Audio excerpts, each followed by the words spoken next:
بسم اللہ الرحمن الرحیم۔ قبولیت کے لیے بہترین دعائیں۔ اللہ اللہ ربی لا اشرک بہ شیئا 20 سے 21 مرتبہ۔ رسول اللہ صلی اللہ علیہ وآلہ وسلم نے اسما بن امیس کو کرب کے وقت کے لیے یہ کلمات سکھائے تھے: سبحان اللہ و بحمدہ سبحان اللہ العظیم 20 سے 30 مرتبہ۔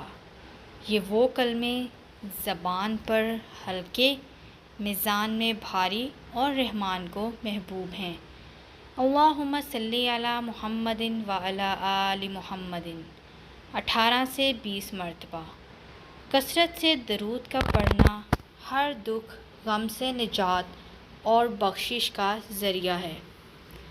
لا الہ الا انت سبحانک انی کنت من الظالمین 16 سے 18 مرتبہ۔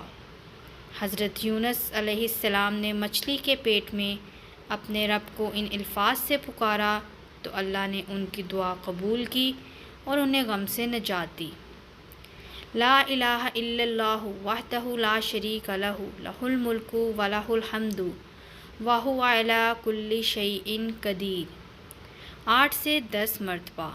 جس شخص نے 10 مرتبہ یہ کلمات پڑھے تو اسے حضرت اسماعیل علیہ السلام کی اولاد میں سے 4 غلام آزاد کرنے کا ثواب ملے گا۔